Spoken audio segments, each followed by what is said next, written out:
One of the most powerful figures in the Abbott government has been named in the long-running corruption inquiry in New South Wales. Emails from the Prime Minister's Chief of Staff, Peta Credlin, have been released in previously suppressed documents. They show that one of the Liberal Party's biggest donors at the last election gained privileged access to the office of the then opposition leader Tony Abbott. Brickworks gave more than $250,000 to the party and subsequently featured heavily in the coalition's campaign against the carbon tax. As Matt Peacock reports, the Liberals are accused of funneling banned donations from property developers to their New South Wales branch.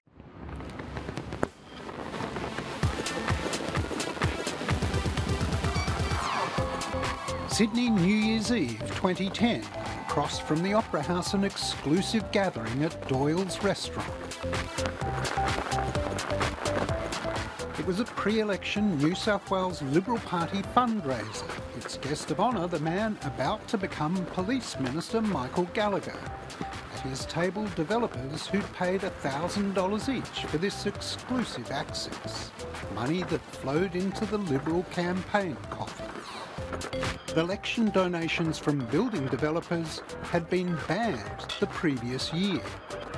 This inquiry is still ongoing, and I don't want to be in any way considered to be presuming any outcome. But I know in my heart that I'm not corrupt. The Harbourside Party and developers' donations were just the tip of a much bigger iceberg. Do you think you can come back from this? What's emerged since at the Corruption Commission are allegations of influence peddling, access and favours for developers that have already seen 10 MPs stand aside and are now reverberating federally.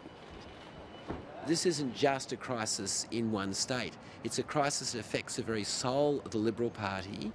Today, the trail led to Liberal leader Tony Abbott's office and Brickworks, a generous developer donor.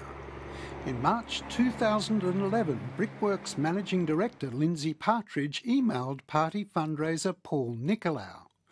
"Tell Tony to stick to his guns on no carbon tax," he wrote. Nicolau forwarded the email to Abbott's Chief of Staff, Peta Credlin, describing Partridge as a very good supporter of the party. Minutes later, Credlin responded, saying Lindsay provides a great line for question time and asked for his number. We've got a donor, a long-time donor to the Liberal Party, virtually writing Tony Abbott's question time strategy. You could call it cash for questions.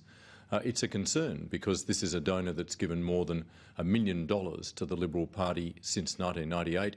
What we now know from the emails between Paul Nicolau, Peta Credlin and owners of Brickworks is that there have been an exchange of information that really puts a spotlight on the Prime Minister's office. And the Prime Minister has a lot to answer here. 2 months after the email exchange, the then opposition leader Tony Abbott was touring Brickworks factories, spruiking the message.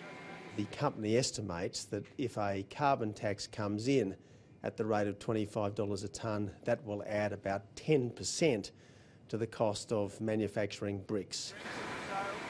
Brickworks donated $250,000 to the Liberal Party. In New South Wales, where it was a prohibited donor, it gave the state Liberal Party $50,000, and another $150,000 went directly to the Liberal leader Barry O'Farrell's office to pay for a researcher. When the ban on development donors was imposed, a letter to Liberal MPs warned it would affect the party's fundraising efforts. The bill is designed to cause maximum damage to our party and our efforts to fund an effective campaign against Labor at the next election. One of the letter's signatories was the then Finance Director, Senator Arthur Sinodinos. It was then, according to counsel assisting the ICAC, that the party began using the Free Enterprise Foundation at this Canberra accountant's office to get around the ban. During 2010 and 2011, members of the Liberal Party of New South Wales used the Free Enterprise Foundation as a means of washing and rechanneling donations made by prohibited donors. We said that this was clearly done for the purpose of avoiding the impact of the Election Funding Act. Liberal Party officials say it was all quite legal. There was no ban on the Free Enterprise Foundation, which rapidly became the party's biggest donor. But the corruption hearings have made even loyal party supporters increasingly nervous. What's happened at the ICAC, I think, has disappointed a lot of people, particularly in the broader community, and our membership base, I think, is very disappointed. Effectively, you've got a small handful of people who have let everybody down, and we're facing challenges now that we would not have faced earlier. Political parties, starting with the party in government, the party of government at the moment in New South Wales and federally, needs to look at its own governance issues. That's a view echoed by Greens MP John Kay. Business has to change in New South Wales before it does serious damage to democracy and to the faith in democracy.